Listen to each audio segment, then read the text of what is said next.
cinta kasih yang asli dari surga turun di setiap kami di sini untuk mengerti lebih dalam betapa Engkau memelihara kami, mengasihi kami dengan kasih yang tidak terbatas, yang selamanya. Loving kindness yang ada di Yeremia 31 ayat 3 yang mengatakan, aku telah mengasihi engkau dengan kasih setia yang kekal selamanya. Dan itu yang kami minta, dan kami mau mendapatkan keseluruhan kasih yang Kau curahkan ke atas bumi ini. Terima kasih Tuhan, Engkau berkati setiap kami yang mendengar dan yang menerima dan yang memuji-muji Engkau karena Engkau, dalam nama Tuhan Yesus. Amin. Silakan duduk. Terima kasih bahwa saya mendapatkan undangan dan kehormatan untuk berbagi mengenai apa yang sepanjang hidup saya memang kami yang sudah mencapai umur yang cukup senior, ya, kami baru merayakan Golden Jubilee, ya, 50 tahun perkawinan kami, ya, suami istri. Artinya kami hidup zaman generasi apa itu? Baby boomer. Ya, kalau kita sekarang itu sudah generasi alpha, ya, kami itu sudah baby boomer. Tetapi dalam pelayanan kami dalam generasi Y, ya, A, ya, kami melakukan seluruh hidup kami dengan aktif selama 30-an tahun untuk melayani pekerjaan Tuhan di berbagai wilayah di seluruh Indonesia, juga di India, di Tiongkok, di dunia Barat, segala macam. Puji Tuhan, Tuhan masih memakai kami yang tidak ada apa-apanya menjadi sesuatu berkat bagi kami sendiri dan bagi teman-teman semua. Nah, pagi ini bagus. Saya tadinya mengira bahwa Pak Niko mau mengajak saya memberikan sharing mengenai kunjilan. Memang 30-an tahun kami terus aktif sampai sekarang pun, ya. Tetapi ini cukup menantang karena kami pun, ya, tadi saya bilang 50 tahun 50 tahun sudah merayakan Golden Jubilee, dan itu atas siapa? Itu karena anak-anak kami dari Amerika bilang, papi mami ini sudah dekat ulang tahun 50 tahun, mulaikan kami, ya, itu memberikan satu surprise untuk papi mami. Nah, ini menandakan apa? Anak-anak didikan kami itu anak-anak Tuhan yang baik, yang memperhatikan detail-detail daripada kehidupan orang tuanya, dan kami menjadi sangat terharu. Oke, terserah. Nah, kalian mau bikin apa, ya, kita ikuti. Oke, lalu dituntut kita mengumpulkan teman-teman dekat supaya bisa diundang. Nanti kami yang undang, tapi mami tinggal diam aja, duduk manis gitu, ya. Nah, begitu kira-kira, ya. Jadi inilah. Nah, mereka, ini sharing sedikit. Mereka mempertanyakan kepada kami sebagai orang tua, papi mami kan mereka sangat tahu siapa kita. Dia tanya, papi mami kan tidak mempunyai hobi yang sama, apa aja berbeda. Baru kami agak kaget, ya, mendengarnya. Memang kita merasakan, tetapi tidak diformulasikan secara tajam begitu. Memang betul tidak ada poin yang kami berdua itu sama, ya. Pak Niko mungkin tahu, ya, beberapa teman, ya, juga tahu, apalagi pembantu kami berdua atau anak kami. Jadi apa aja, saya senang tanaman, senang anjing, senang memikirkan konsep-konsep macam-macam, ya. Kemudian senang bepergian, adventure, ya. Istri kami ini yang domesticated, yang aman, tidak mau yang berburu-buru, ya, tetapi yang aman, administratif, semuanya terawat, ya. Anak-anak tidak boleh sakit. Dia tidak senang anjing, tapi kalau ada yang sakit anjing, wah, itu cepat-cepat Pak Menteri atau dokter, cepat-cepat semua yang begitulah, perawatan, administrasi, damai, mantap semua yang terukur ya. Sedangkan kita apotori, jadi kita kaget, jadi kita sharing kepada anak. Nah sekarang kita mau sharingkan kepada saudara semua, dan saya kira sangat berharga karena apa yang kita sharingkan itu berbeda dari apa yang biasa dikatakan orang. Ya, karena saya pun sudah mengarang hampir 50 buku mengenai cinta, perkawinan, keluarga, hidup single, cerai dan segala macam. Banyak diantaranya yang bestseller. Sehingga diminta lagi sama Gramedia untuk cetak ulang, tapi kami tidak punya waktu untuk itu ya. Kami pelayanan keluar. Jadi kami juga mendirikan satu single club. Single club itu belasan tahun, kami sangat top ya. Kita mendirikan itu dengan maksud supaya anak-anak muda itu menemukan pasangan ya, yang serasi lah. Ya, jangan begitu banyak bercerai. Nah sekarang kita melihat begitu banyak dunia ini sudah berubah. Setiap kita barangkali pernah bertanya atau sering bertanya, apakah kehidupan keluarga, kehidupan cinta keluarga itu telah sampai kepada keambrukan, kolaps. Seiring dengan dunia yang memang menjurus kepada collapsing, ya sudah sampai ujung di mana dunia akan kolaps. Kita lihat di Indonesia aja, nggak usah jauh-jauh ya. Itu baru-baru ini ya, ada yang di mana itu peristiwa di Jombang ya, saudara tahu itu semua viral, di Malang, kemudian di Jakarta juga itu baru-baru ini tembak-tembak keluarga polisi itu.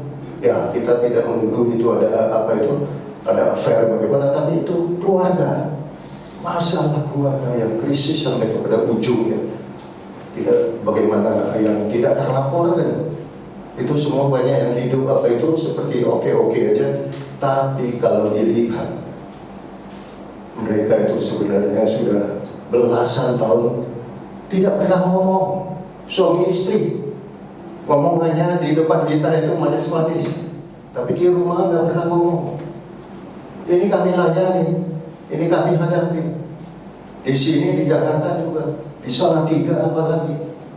Baru-baru ini kita pulang dari Salatiga, banyak sekali yang kita itu sibuk ya memberikan konseling. Kalau dulu waktu single club ya, saya melayani itu tahun berapa ya? Tahun 80-an. Single club, kami punya single club itu ribuan dia punya membernya, bayar mahal. Kita memberikan yang terbaik dan kelas, bukan yang recehan gitu ya. Nah, yang punya masalah kita memberikan konsultasi per jam. Waktu itu 100.000, bayangkan itu mahal itu. Kita hidup dari situ juga dan lain-lain. Puji Tuhan, sekarang kita share mengenai satu hal yang ini berlanjut cinta kasih dalam keluarga.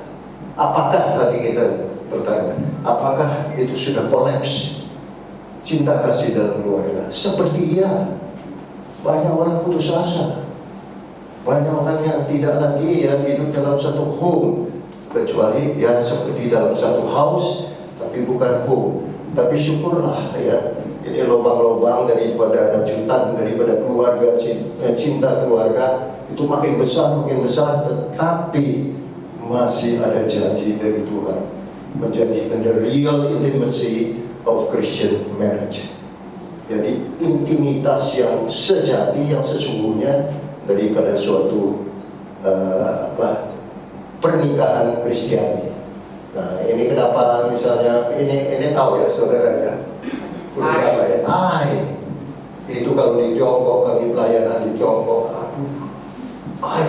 itu di mana-mana mereka nangis ya, karena ini sekarang kami sudah lama tidak kesana, tidak tahu, tapi itu puluhan tahun yang lalu mereka masih miskin sekali ya.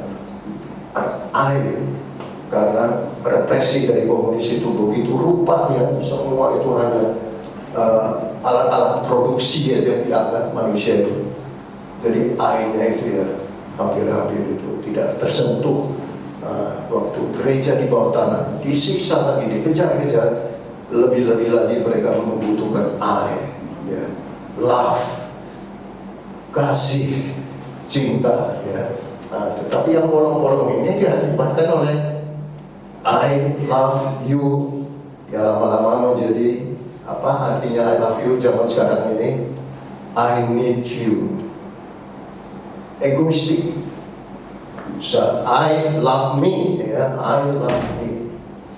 Tapi ngomongnya ya, keluarnya ya, citranya I love you, I love you. Padahal sesungguhnya itu nafsu seks. Ya, itu semua percabulan. Ya, sekarang saudara tahu kan itu apa LGBT. Luar biasa menjadi kekuatan yang baru, yang besar. Ya, di Indonesia juga sudah mulai ya itu diperguncingkan dan mulai menjadi pahlawan itu. Ditambah lagi banyak sekali LGBTQ, kemudian ada apa C atau apa lagi. Q ini apa? Queer.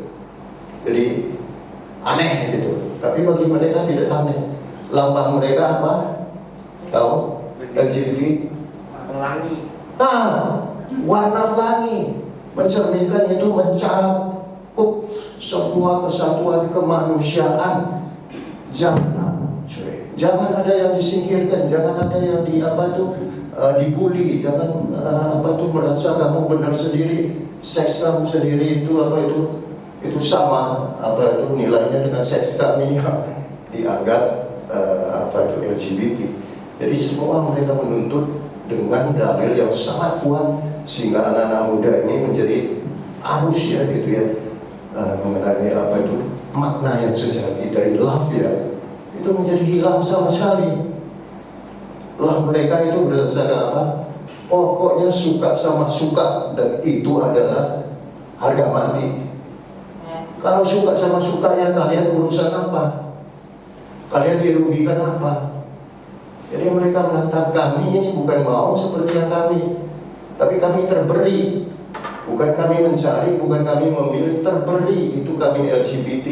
Tetapi kami bisa menikmati, menemukan ya dunia kami sendiri begitu berharga sesama kami. Jadi kalian mau apa? Ya jadi luar biasa itu alasan-alasan yang dikembangkan sehingga berdebat ya kita bisa kalah. Ya. Tetapi itu seperti apa katanya. Nanti kita lihat bahwa ini the real intimacy of Christian marriage is still there. Masih tetap ada, tetap hidup dan sesungguhnya percaya. Oke, jadi kita mulai next ya. Coba. Nah, ini dunia sekarang itu katakanlah kami baru golden jubilee matrimoni ya. Itu kawin emas. Tapi zaman kini ini diartikan kawin emas mencerminkan sukses perkawinan bagi pasangan yang telah bertengkar selama 50 tahun berturut-turut. Nah itu suksesnya 50 tahun ya. Toh tidak jadi bercerai. Kelihatannya oke, tapi mereka bertengkar terus, tidak bercerai-cerai. Itu sukses. Ini luar biasa. Ini satu kalender harian ya, ini kalender yang saya petik. Ini karangan saya itu satu hari satu ayat cinta ya.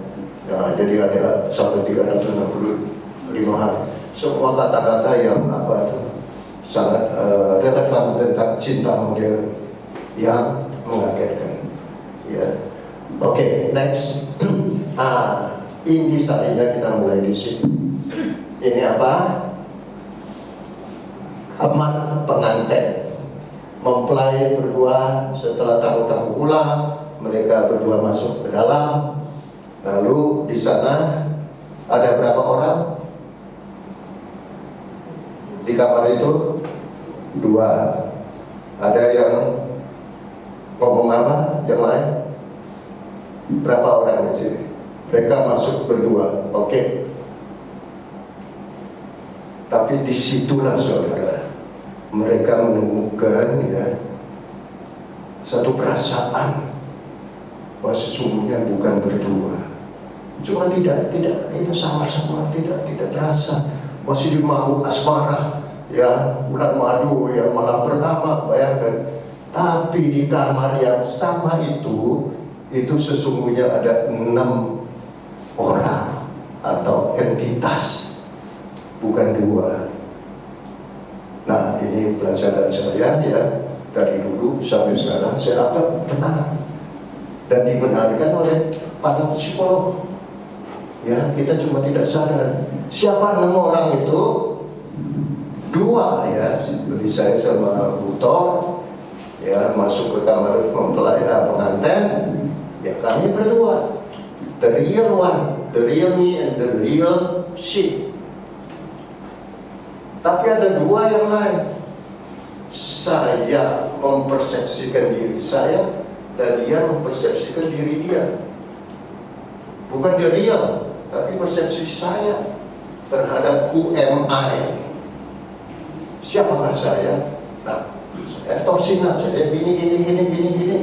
Dia juga begitu. Vera nih gini. Itu bukan the real she atau the real me, tetapi persepsi diri. Nah, itu pasangan kedua. Pasangan ketiga apa? Saya persepsi dia dan dia persepsi saya. Pasangan ketiga, dia kira saya gini, wah ganteng ya, ini aktif ya, sudah manajer Unilever, wah, segala macam, sudah punya mobil, sebentar lagi sanggup beli rumah, segala macam persepsi dia begitu waktu kawin sama saya. Begitu pula saya waktu kawin sama dia, wah persepsi dia malaikat, dia begini. Anak orang, wah, yang apa itu, sampai saya ibaratnya saya ini anjing ladang, dia anjing herder ya, dari keluarga uang yang punya ya gitu ya.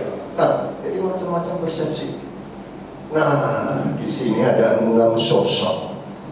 6 sosok yang tidak dikenal baik-baik, yang bercampur aduk, yang akhirnya kita ini ya lewat waktu berjalan ya, sering kaget, kenapa begini, kenapa begitu, aduh kagetnya banyak.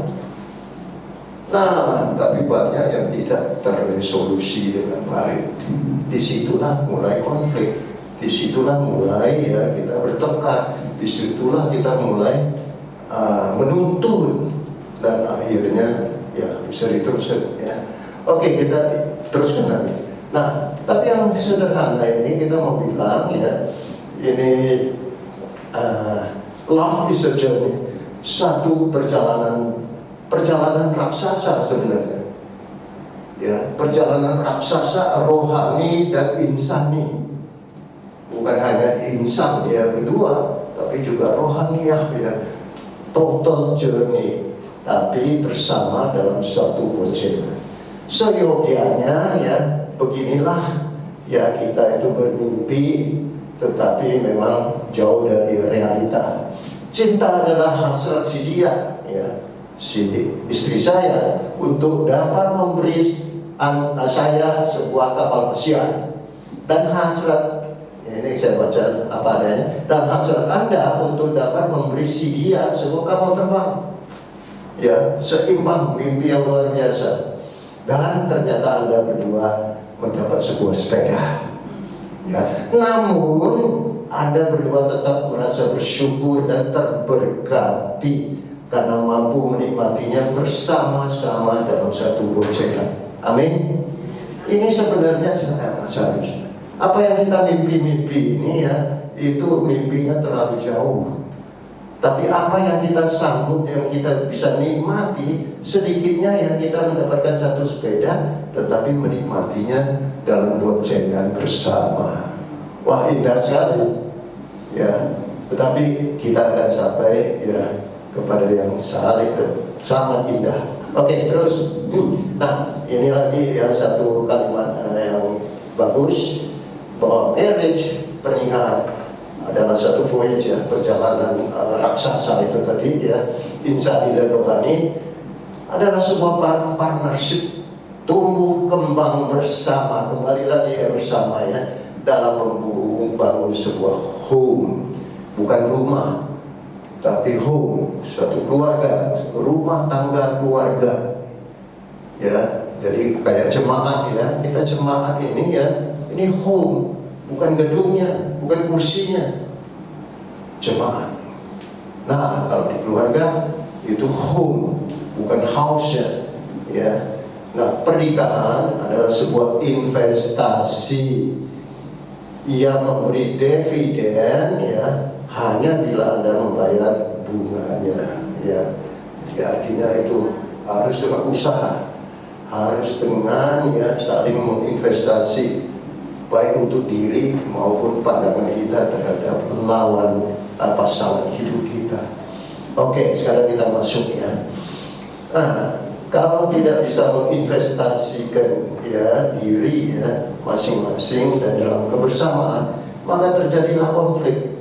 Dan ini yang saya sebut ya, saya pilih ya konflik yang utama dalam keluarga kita pada umumnya, apalagi zaman sekarang ya. Nah, pertama-tama memahami seni berkomunikasi dan kritik. Ini kenapa kita bilang begitu penting ya, karena biasanya kita ini hanya ya tidak memperhatikan ini dengan sungguh-sungguh. Kita ini berjalan menurut kebiasaan kita ya, tunggu ya, entah bagaimana ya latar belakang kita yang berbeda satu sama lain suami istri, entah itu karena pergaulan, entah karena lingkungan, entah karena mungkin juga apa itu yang lain-lain ya. Nah, itu sehingga seni kita berkomunikasi dan berkritik ya sesamanya itu menjadi sangat apa itu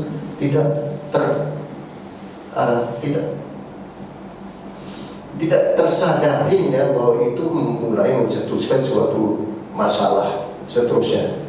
Kita sebenarnya ya kalau misalnya suami istri atau pasangan, si A ini itu adalah laki-laki, si B adalah wanita. Itu dua spesies yang sesungguhnya sudah berbeda, bukan?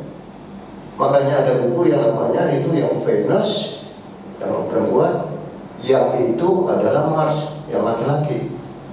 Dua spesies yang berbeda berkomunikasi, mencoba bersatu ya, bahasanya lain, komunikasinya lain, apalagi sampai kepada kritiknya ya, waduh, menjadi pedas-pedasnya main-main. Nah, ini nanti akan kita ini selesaikan dengan gampang sebenarnya ya, asal kita sadar bahwa itu masalah yang inherent, yang melekat ya.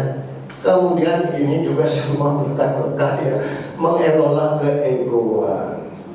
Ego kita adalah Tuhan kita zaman sekarang. Setuju nggak? Menjadi Tuhan kecil. Ego kita, semua kita protes, semua kita akan benar. Di kalangan jemaat juga terpecah-pecah, ya. Semuanya apa juga keluarga kelihatannya bersatu, tetapi tidak ada persatuan yang sejati. Negara juga pecah-pecah, berperang, semua itu ya. Karena aku yang kecil ditempatkan menjadi akunya Tuhan, di singgasana atau tahtanya Tuhan. Nah, itulah yang harus kita redam, dan Tuhan telah memberikan cara yang terbaik. Dunia tidak bisa menyelesaikan. Percayalah, ilmu pengetahuan psikologi apapun juga tidak bisa menyelesaikan ini, kecuali firman Tuhan. Dan kita akan sampai ke sana. Maka lalu menjadi bertengkar ya. Nah, ada yang bertengkar pintar, ada yang bertengkar bodoh. Cirinya bagaimana ya, gampang aja lah ya, banyak ya.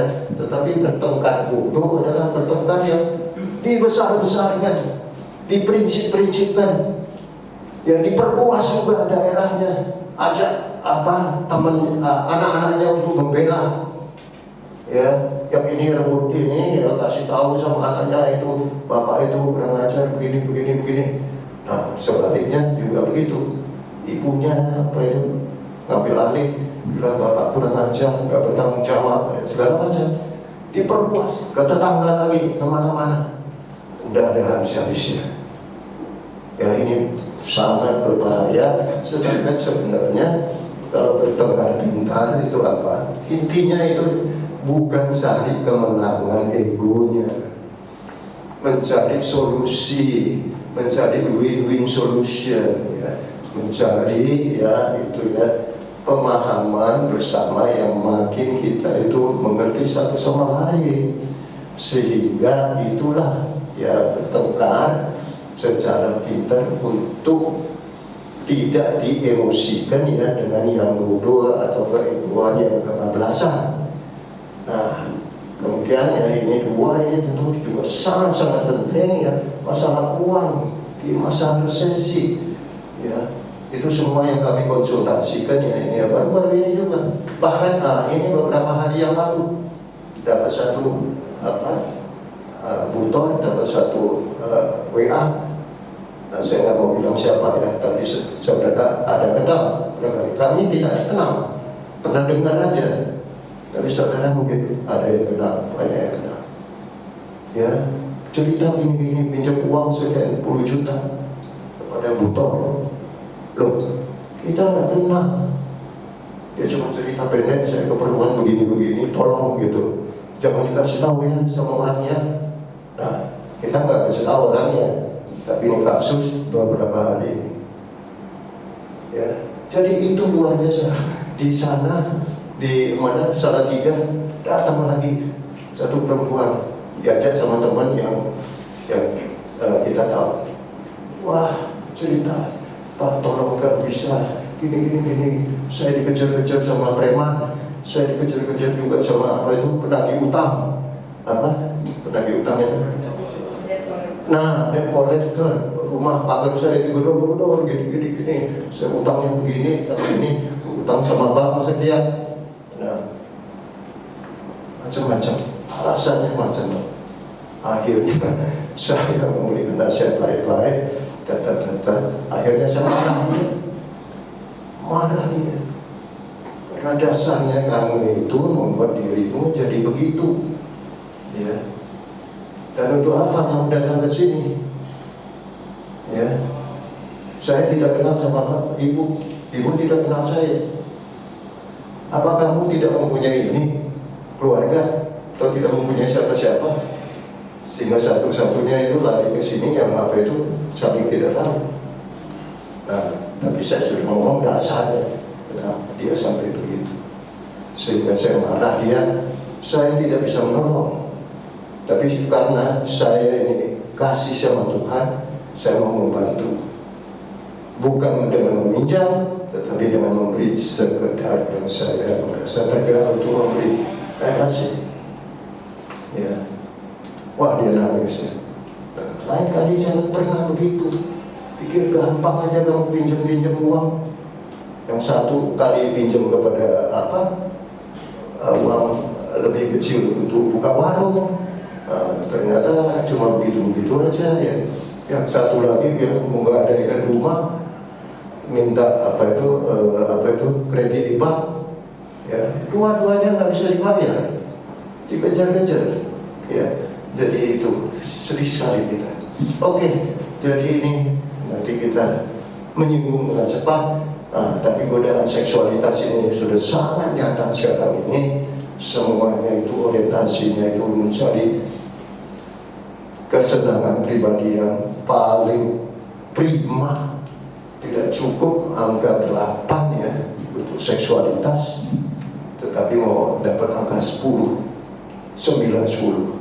Padahal Tuhan ya menyediakannya dengan sederhana angka 8 ya, bisa lebih, tetapi kita mencari macam-macam kepuasan dengan maksud ya untuk uji coba ya, apa rumput halaman sendiri tidak cukup hijau, coba lagi rumput halaman seberang ya, semua, sehingga tidak ada ujungnya lagi, entah mau kemana. Oke, next ya.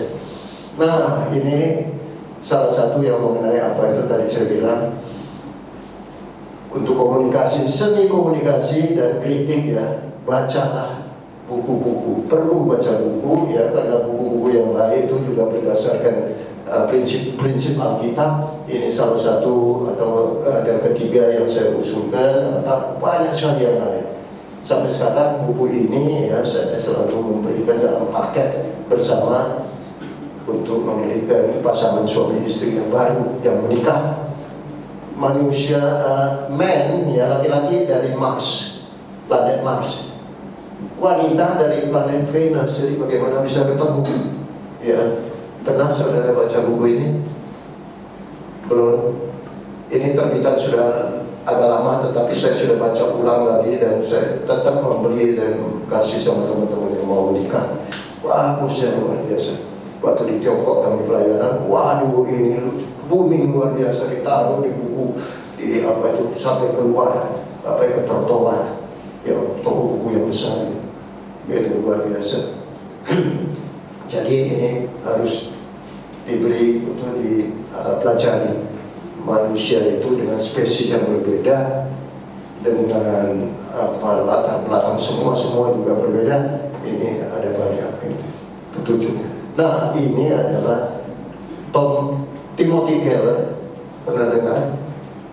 Itu sekarang sangat naik daun ya. Dia adalah teolog dan dia ada pendeta, dan dia ada marriage counselor yang sangat terkenal ya, dengan bahasa apa namanya itu quote ya, quotation apa namanya, hikmat ya, apa version quote itu bahasa Indonesia apa, kutipan kata-kata bijak, kata-kata bijak yang sangat padat, yang sangat mengena ya, banyak sekali. The meaning of marriage, makna sejati dari pernikahan ya. Ini luar biasa. Ini ada bahasa Indonesia nya. Ini juga bahasa Indonesia kan, sudah diterbitkan. Ini cuma berapa, 80.000 atau berapa? Saya juga beli ya. Nah, ini katakan saya ya, Hector Sinan, Cinta yang Pintar, Kawin yang Pintar. Ini dulu itu menjadi apa, itu bestseller yang luar biasa, dapat penghargaan macam-macam ya. Bagaimana kita bercinta, bagaimana kita menikah dan mempertahankan nikah dan menumbuhkan nikah, luar biasa. Ya, bacalah, masih banyak yang lain bagus-bagus ya, cuma saudara mencarinya dengan persis ya. Oke, terus ini kembali sebentar ya. Ini yang tadi kalau soal seni dan komunikasi itu guru itu banyak menolong. Nah, sekarang mengenai apa yang tadi itu ya, ego, keakuan. Ini menjadi malapetaka awal pertama di mana kita itu bentroknya suami istri atau dengan orang lain pun ya. Maka Tuhan Yesus bilang apa? Sangkallah dirimu, pikul salib, sangkallah dirimu, ikut aku. Jadi ajaran Yesus itu sudah benar, amat benar, karena tahu manusia punya ego ini mau menjadi Tuhan. Sedangkan ya sejak awal ya, itu Adam dan Hawa sudah dijanjikan ya untuk jadi Tuhan kan, sehingga dia jatuh. Nah itu karena egonya. Hal yang sama dipakai lagi sama iblis itu untuk mencoba Tuhan Yesus sendiri setelah habis puasa ya. Jikalau engkau anak Tuhan, anak Elohim ya, maka buatlah ini batu menjadi roti ya. Jikalau ini, jikalau itu, diiming-iming. Nah ego kita itu mudah ditiup, mudah disihir, mudah diiming-iming ya. Ini harus wanti-wanti kita, disangkal, diingkari, supaya jangan menjadi Tuhan di atas Tuhan. Bukan artinya kita tidak menghargai ego kita. Hikmat tetap diberikan sama Tuhan, tapi tatkala kita itu hikmatnya itu hanya intelektual, hikmatnya itu menjadi hilang. Nah itu menjadi keakuan yang salah ya. Who am I? Tuhan Yesus juga bilang, tanya, menurut kamu siapakah aku? Nah aku ini penting. Salah tahu aku ya, sejak semula saya bilang di kamar apa pengantin ada 6 orang. Ya siapakah aku? Itu penting untuk pemahaman ya. Jadi ini bukan ego, bukan ego yang apa itu berhikmat, tapi ego yang mentuhankan diri, kebablasan banget. Nah kemudian ini bertengkar ya, bodoh, nggak habis-habisnya. Ini kalau badminton berapa? 14 jusnya terus, jus lagi ya. Sampai selamanya. 13 tahun yang di Salatiga itu. Luar biasa. Saya bilang 13 tahun. 13 tahun. Agak sial itu kami. Dan mau sial berapa tahun lagi? Nggak tahu, jus terus. Jus, ya. Sampai semuanya kalah. Nggak ada yang menang. Anak kamu itu sudah jadi gila. Istri kamu sudah nggak peduli. Ya, kamu juga nggak peduli. Malah anak kamu itu ajak kamu untuk lawan duel di lapangan depan. Ajak bapaknya duel. Nggak sampai begitu, tapi masih keras kepala. Pengurus gereja, bendahara. Kamu itu siapa? Mau mencari apa? Mau benarkan diri sampai di mana? Cepat bertobat. Ya. Akhirnya kita bisa damaikan dengan cara, tapi setelah kami pulang yang terakhir berkelahi lagi. Nah, itulah egonya yang tidak benar itu. Ya, semuanya itu ya sangat apa itu tidak masuk akal lagi.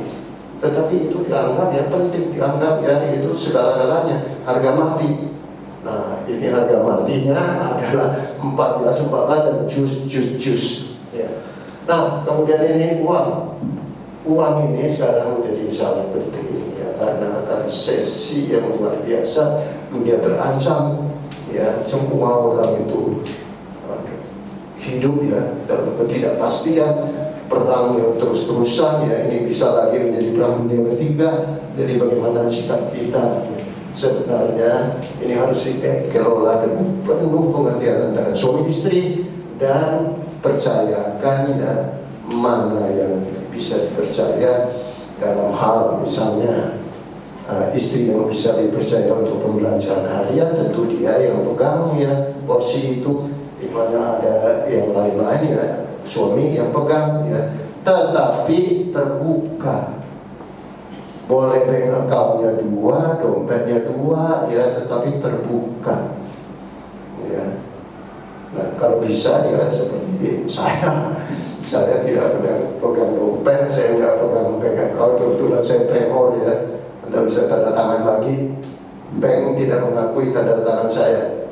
Nah, tapi dari dulu juga saya sudah serahkan sama istri saya, karena saya tahu dia pengelola. Tadi kan saya bilang administrasi yang terbaik ya, semuanya itu harus teratur, harus jelas, harus aman, harus apa ya. Kalau saya pegang itu bisa macam-macam ya, kelihatan barang bagus sedikit, barang antik ya, apalagi klasik, dan senang itu saya beli ya. Macam-macam. Tapi itulah ya, kita bisa berdiskusi dengan pasangan kita, dia bisa diandalkan di bidang apa, di mana, itulah yang kita percayakan. Beli mobil ya, itu misalnya bidang saya ya, karena saya lebih paham mengenai itu ya, memberikan keputusan atau melakukan apa yang terbaik. Nah, tetapi terbuka itu intinya. Kalau tidak terbuka ya, itu menjadi konflik yang berketerusan, nanti berasal dari situ. Nah, kalau soal seks ya, nanti kita sampai ke sana, itu memang merupakan satu hal yang Tuhan sebenarnya wanti-wantikan luar biasa, dengan hukuman yang luar biasa. Tapi kita ini masa bodoh, kita anggap itu ya tadi itu saya bilang mencari pembenaran. Sampai LGBT juga dibenarkan dan menantang yang lain ya, yang mau mencakupkan dengan warna pelangi untuk semua. Jadi jangan kalian sombong, kami ini lebih tinggi dari kalian, karena kami bisa menghargai semua perbedaan untuk disatukan. Nah, itulah. Oke, terus. Nah, mulai masuk ya. Ini kita harus meningkatkan kualitas diri, sehingga waktu kebersamaan kita dengan pasangan itu menjadi waktu yang berharga.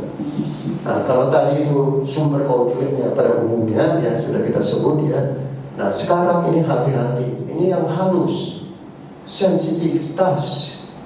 Sensitivitas ini yang menyangkut beberapa masalah yang bisa dikembangkan dengan gampang, tapi yang tidak disadari oleh kita sebagai pelakunya, pelaku pasangan. Ya, pertama, hearing harus diubah menjadi listening. Tahu bedanya? Kalau hearing itu mendengar, ya, mendengar voice, mendengar suara. Kalau listening itu mendengarkan. Nah, bahasa Indonesia tidak cukup bagus, ya. Ini ada hearing, ini ada listening, ya. Dan jangan lupa, ya, mendengarkan itu diserukan di Alkitab itu, ya, hampir sama banyak dengan kasih. Coba periksa, banyak sekali dipesan dengarlah, dengarlah, dengarlah. Mulai dari Ulangan 6 ayat 4 itu, dengarlah hai Israel, Yahweh itu Elohimmu, Yahweh itu Echad. Dengar, karena tahu orang Israel itu nggak mau dengar, cuma apa itu begitu-begitu aja voice-nya. Nah, tetapi sebenarnya nggak ingat, nggak mau mendengarkan, ya. Nah, kemudian apa? Yesus juga, Yesus bilang, domba-dombaku mendengar suaraku dan aku mengenal mereka, ya, dan mereka mengikut aku. Mendengar. Kemudian apa lagi? Wahyu 7 sidang jemaat itu, ya, semua disuruh, ya kan? Siapa yang bertelinga adalah yang mendengarkan kata-kata Roh kepada jemaat. Mendengarkan, ya, itu sangat penting. Kita ini tidak cukup mendengarkan, kita cuma suami istri ngomong, apalagi kita sudah makin tua, ya, sering-sering udah kurang jelas atau apa, kita nggak mau lagi tahu, ya, betul. Nah, sehingga kurang listening, kita cuma hearing aja gitu, ya. Nah, ini knowing juga sama. Kita dari hanya sekedar tahu yang menjadi tahu benar, paham, understanding, ya. Jadi memahami, ya. Kalau memahami, ya, saya artikannya itu sangat ini, sangat khusus, ya. Tadi kan sudah saya bilang, ya, itu Yesus saja, ya, bertanya, siapakah aku? Murid-murid kan sudah jalan bersama-sama dia, ikut sama dia, tapi nggak tahu dia ini siapa. Nah, begitu pula suami istri. Siapakah aku, siapakah dia, yang harus makin dipahami, ya, supaya bukan hanya tahu-tahu itu. Pembelajaran tiap hari itu, ya, understanding, paham siapa aku dan siapa dia, sehingga kita bisa berkomunikasi, bisa berekspektasi, ya, atau hope yang seimbang dan seterusnya, ya. Nah, ini juga begitu, expectation dengan hope. Bahasa Indonesia nggak ada bedanya. Saudara bisa mengerti expectation dengan hope. Hope itu, ya, itu iman, pengharapan, dan kasih, itu yang paling utama. Semuanya akan lenyap, tinggal itu 3, ya, pada akhirnya. Nah, itu hope, bukan expectation. Ini pengharapan yang Tuhan janjikan, ya, bahwa ada pengharapan. Tapi expectation ini yang manusia ngarep-ngarep. Kita ngarep-ngarep, ya, ngarep-ngarep yang akhirnya menuntut-nuntut, yang akhirnya mengecewakan. Coba nanti kita sampai ke sana. Nah, begitu pula kualitas, ya. Kita hanya mengucapkan thank you kepada sesama pasangan atau kepada teman, ya. Thank you, ya. Padahal thank you ini saya nggak tahu, ya, Pak Niko bisa jawab, di Alkitab itu ada perkataan terima kasih nggak, ya? Mungkin ada, tetapi terbatas, ya. Semua itu praising, ya, praise giving, praise, bersyukur, memuji, berterima kasih dalam arti, ya, dengan sepenuh hati, bukan thank you begitu aja, ya. Jadi ini harus dikembangkan, ya. Kalau kita berterima kasih sama pasangan kita memuji, kita menghormati, kita menghargai, terima kasih. Perkataan Indonesia, ya, terima kasih itu ada kasih di situ. Orang-orang internasional, bule-bule itu bilang, aduh itu beautiful name, beautiful word. Ada terima kasih. Tapi lama-lama hanya jadi lip service saja. Ya, mana kasihnya? Nah, ini kasihnya. Praise giving, memberi dengan satu kehormatan, dengan penghargaan, dengan pujian, ya, dari hati, bukan dari mulut. Oke, jadi itu bisa ditingkatkan asal kita sadar, perbaiki diri, perbaiki bersama dengan pasangan. Enjoy. Nah, enjoy ini apa istilahnya? Menikmati.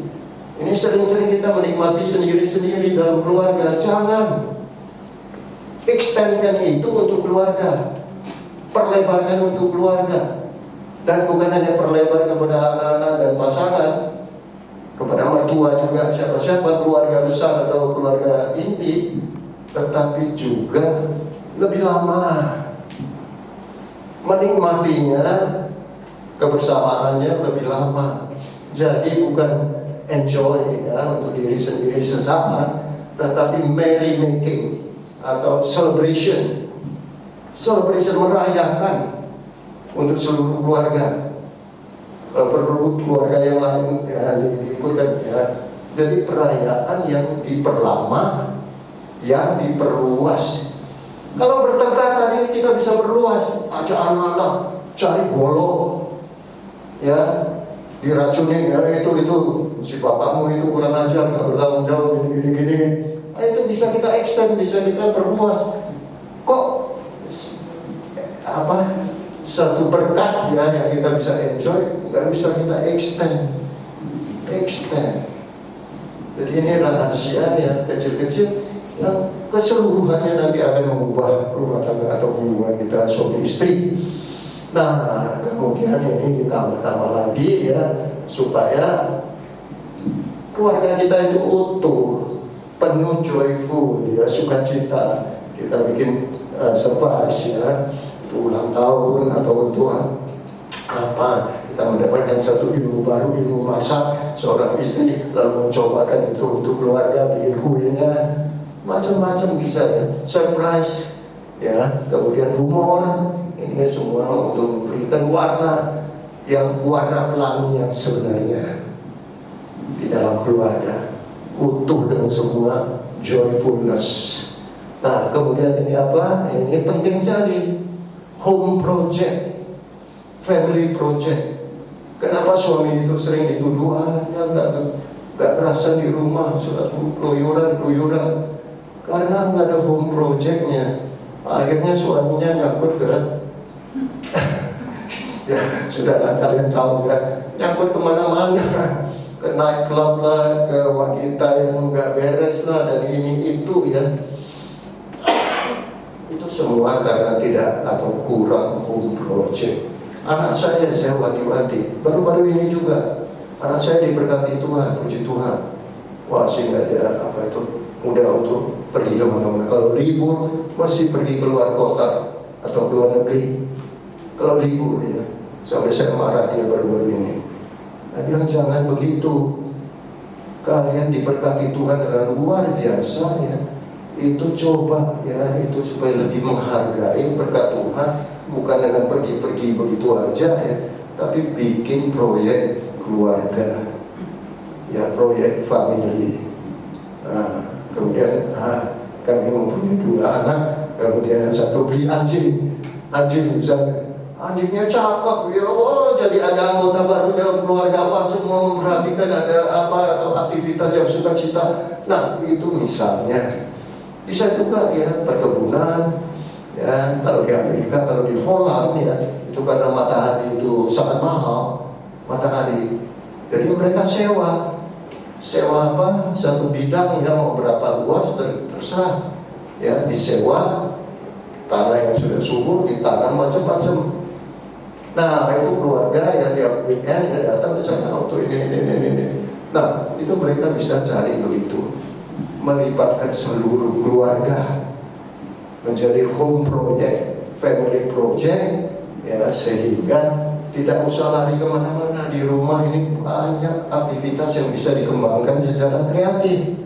Oke, jadi inilah hal-hal kecil, tetapi semuanya akan menjadikan quality hours ya jam-jam yang berharga bagi keluarga untuk dinikmati bersama. Nah, kita akan expectation ini coba next. Nah, ini bedanya yang bahasa Indonesia tidak ada.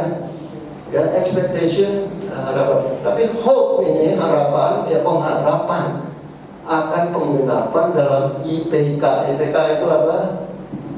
Iman, pengharapan dan kasih. Ya, sedangkan ekspektasi arep-arep terhadap keharusan dari pihak lain.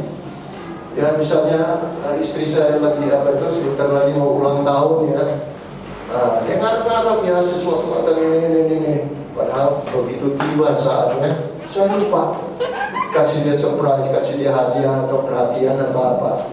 Wah, ngambek, marah kayak gini. Nah itu, jadi ada tuntutan, ada merasa pihak yang akan memberi itu harus memberi. Nah itu expectation ya, jadi bukan hope ya.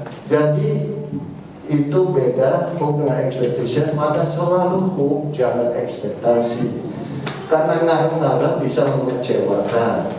Tetapi pengharapan ya itu memberi semangat, surprise dan keheranan.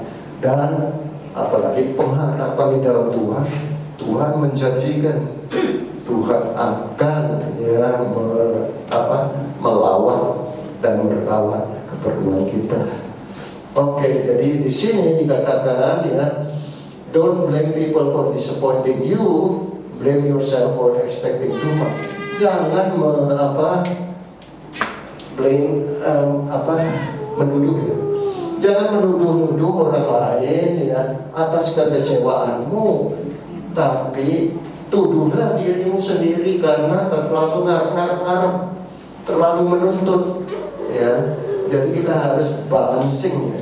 Yang tadinya sebentar-sebentar mengharapkan terlalu banyak, kemudian ngambek terlalu besar kalau tidak dipenuhi, itu kita harus mulai membalanskan supaya kita jangan menuduh keluar, menyalahkan keluar, tapi menyalahkan kita yang ngarep-ngarepnya terlalu kebablasan. Oke, terus nah ini akan terjadi begini. Kalau kecewa terlalu banyak ya, itu kita lagi yang menjahitnya. Ya menjadi yang begini itu lukanya lama, bertahun-tahun. Ini bahkan yang dia pakai ini pakai apa namanya, penting ya, itu nggak sembuh-sembuh, cuma dianggap sembuh. Sangat sedih ya, si dia lupa janji, wah jahitan ya. Lupa hutnya, wah jahitan lagi ya. Nah, kemudian menolak seks yang diminta khusus, nah jahitan lagi. Laki-laki ya memang kadang-kadang meminta seks kepada istrinya ya, pada waktu istrinya lagi capek atau apa ya, suami itu kadang-kadang kurang sensitif. Nah itu hati-hati. Menolak memang harus menolak karena tidak sanggup atau tidak bisa menikmati bagaimana lagi ya, karena kecapean. Tapi suami tidak tahu. Tapi tolaklah dengan jangan menolak dirinya. Laki-laki itu sering merasa ya kalau itu ditolak ya, menolak egonya saya. Wah kurang ajar, nanti saya balas ini. Nanti saya nggak kasih itu gaji saya ke depan gitu. Jadi dibalas ya, seks dengan uang gitu. Karena perempuan itu ngontrol seks, si laki-laki ngontrol duit. Nah balas-balaslah itu, lucu jadi semuanya. Berlakulah dari segi komunikasi. Segi komunikasi kita harus bilang, kita kebetulan hari ini sangat capek, saya sudah nggak bisa atau apa. Jadi disalahkan ya, kecapean disalahkan ya, bukan disalahkan dari egonya si laki-laki atau sebaliknya ya, atau sebaliknya. Jadi kadang-kadang kita menolak satu masalah tapi dianggap ya menolak egonya dia tersinggung karena egonya. Ini perang Rusia dengan Ukraina apa, nggak bisa damai Israel dengan Palestina ya karena ego, karena sudah dianggap harga mati. Ya, padahal persoalannya adalah persoalan daerah, bukan soal ego. Nah, daerah itu bagaimana mau diselesaikan? Nah, ini dia ya. Jadi ini semua cara-cara dunia yang kita harus hapuskan. Oke, next. Dengan cepat. Nah, ini masuk ke dalam Alkitab ya. Tadi psikologi. Sekarang Alkitab menjanjikan ya 31 ayat 3, I have loved you with an everlasting love. Bahasa Indonesianya apa? Kasih yang apa? Kalau bahasa Indonesia coba kasih yang kekal itu sebenarnya kurang pekat ya, kurang pekat. Ini everlasting love ya, itu ya, loving kindness ya. Jadi dia bukan hanya love ya, dia loving kindness, kasih setia yang mengikat selamanya. No. Luar biasa. Jadi itu mengikat, mengasihi, tidak berubah selamanya. Ini jadi Tuhan bahwa Dia mengasihi umatnya. Oke, next. Next. Nah, itu karena Tuhan itu kasih adanya, Dia mengasihi kita, kita menjadi anak-anak yang dikasihi. We are God's children. Kita anak-anak Tuhan yang dikasihi, sehingga kita hidup di dalam kasih Tuhan. Nah, ingat baik-baik ya, kita dikasihi dengan kasih yang tidak berkesudahan, sehingga kita hidup dalam kasih Tuhan. Ini senjata yang luar biasa ya, karena kasih itu bukan hanya lemah lembut ya, tetapi kekuatan. The power of love, punya kuasa ya. Oke, kita hidup di situ, lalu kita komit di situ. Persekutuan dalam relasi kasih ini bukankah hukum yang terbesar? Hukum yang terbesar ya, karena kasih kepada Tuhan, kepada sesama, bahkan kepada musuh. Nah, bahkan kalau kepada musuh, kenapa kita tidak bisa mengasihi pasangan kita, anak-anak kita? Ya, harus lebih-lebih lagi, karena itu menjadi desain dari Tuhan sendiri. Keluarga itu adalah desain Tuhan. Ya, God's image. Ya, atas dasar ya, dia adalah diciptakan menurut gambar dan rupa Tuhan. Dan ini persekutuan dalam relasi kasih. Kita mengasihi manusia yang diciptakan menurut gambar dan rupa Tuhan ya.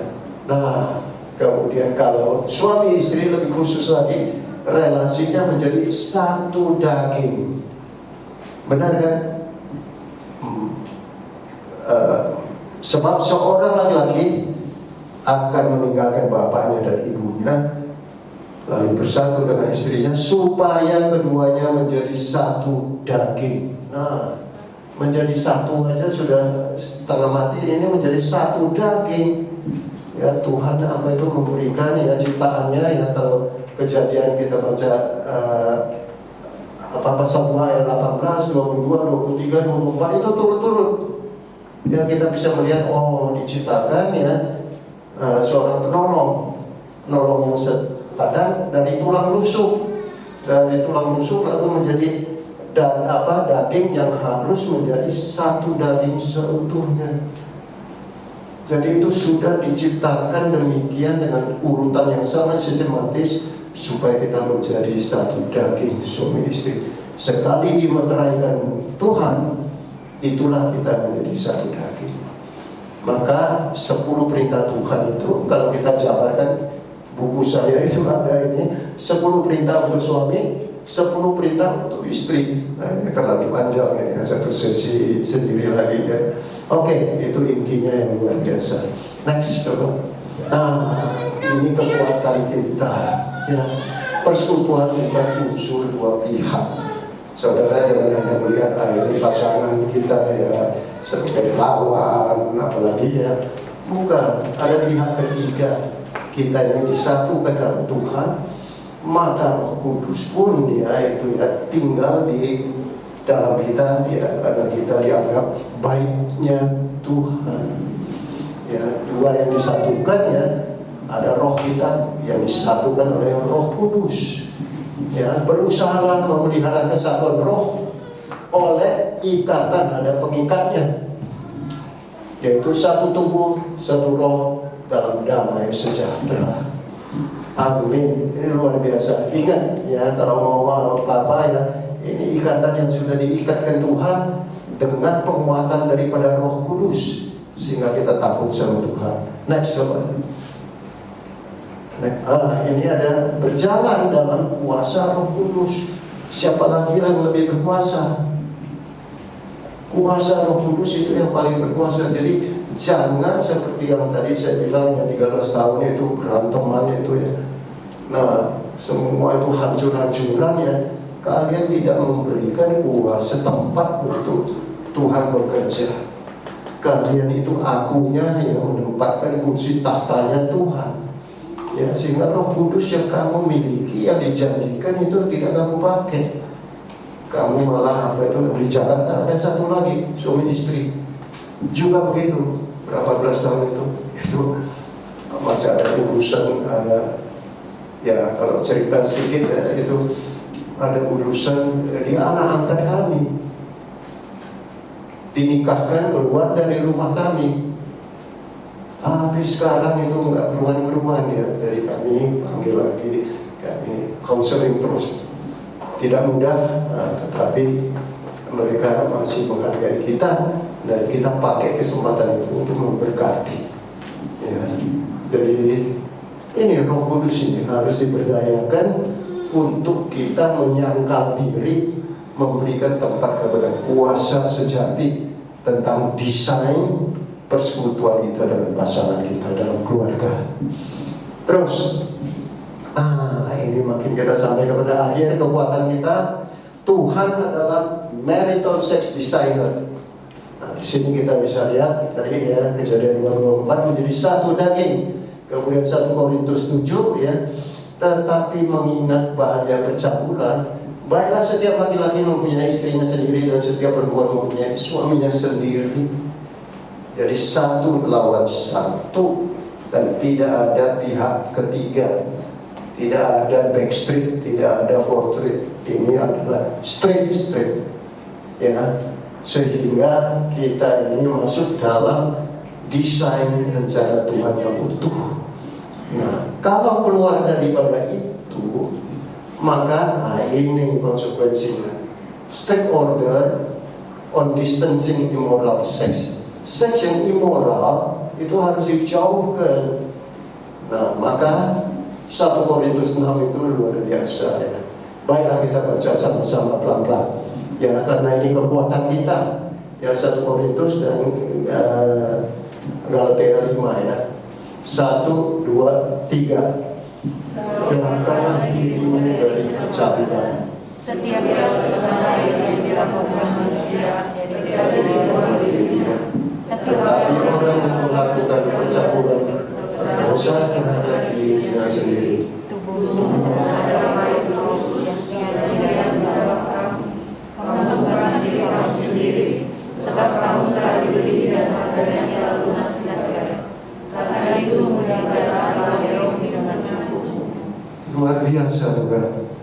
Karena itu ya, muliakanlah Elohim dengan tubuhmu. Karena tubuhmu itu tubuhnya yang sudah ditebus. Kamu bukan milikmu sendiri. Jadi jauhkanlah dirimu dari percabulan. Percabulan adalah dosa dari dalam diri sendiri. Yang dosa-dosa lainnya itu ya keluar ya, di luar dirinya. Jadi ini sangat spesifik, dikecam sedemikian sehingga lalu akan dihukum apa? Baca sekali lagi, 1, 2, 3. Perbuatan yang nyata, yaitu percabulan, pencemaran, hawa nafsu. Orang siapa melakukan hal-hal yang demikian, tidak akan mendapat bagian dalam kerajaan Tuhan. Tidak mendapat bagian loh, jangan main-main ya. Ini kita main-main sama seks, immoral seks, percabulan, apa semua nafsu yang kebablasan ya. Itu jangan main-main. Semua dosa lain itu di luar diri kita. Yang satu ini kita kembangkan dalam diri kita. Hati-hati. Padahal Tuhan yang telah merencanakan, dan ini desain Tuhan ini harga mati. Ini harga mati, 2 menjadi 1, tidak ada tawar-menawar. Tapi manusia karena kekerasan hatinya, kata Yesus terhadap Musa, Musa memberikan itu ya karena kekerasan hati kalian. Tetapi itu pun ya tidak menolong ya, itu hanya sekedar begitu. Kalian salah gunakan lagi. Oke, akhirnya terus dengan pertolongan Tuhan kita kuat berdiri di atas percobaan. Nah, coba baca ini berdoa ala Daud, ini baca ini aja. Jadikanlah 1, 2, 3. Jadikanlah hatiku lahir kehidupan dan perbaharuilah hatiku dengan rohnya. Nah, ini Daud punya doa disambut sama Tuhan. Tuhan memulihkan dia. Mazmur 51 itu Mazmur apa tahu? Mazmur tatkala Daud itu jatuh dalam dosa. Dia berzina, dia membunuh, ya, dan dia ditegur sama Nabi Nathan. Wah, akhirnya dia tergerung-gerung, dia gulung-gulung ke lantai atau semua. Dia berseru oleh Tuhan. Ya. Jadikanlah hatiku tahir ya Tuhan, dan perbaharuilah batinku dengan roh yang teguh, supaya jangan jatuh dan Tuhan mendengar. Coba dibaca lagi itu tolong ya. Mazmur 51 ayat ke-19. Coba tolong. Jadi itu seluruhnya coba baca ya, karena itu adalah kekuatan daripada Daud yang jatuh sejatuh-jatuhnya karena dosa percabulan. Ya. Coba tolong baca yang keras. Cepat.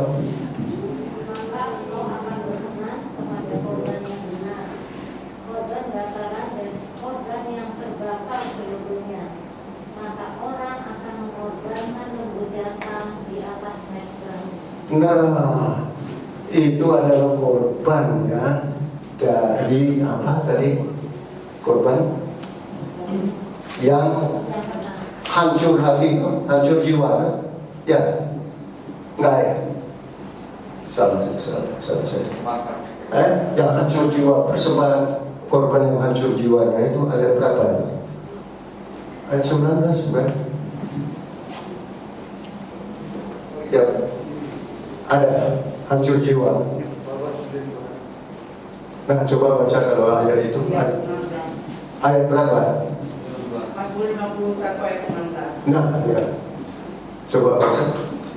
Korban sembelihan kepada Allah ialah jiwa yang hancur. Jiwa yang hancur. Hati yang patah dan remuk tidak akan kau pandang hina ya Allah. Tidak akan dipandang hina. Kalau kita hancur, kita waduh bisa-bisa menjerit, dia mengetahui bahwa kita itu sampai begitu melukai hati Tuhan. Tapi Tuhan mengasihi dan Tuhan mau memberikan pemulihan yang utuh seperti Daud diberikannya roh yang teguh.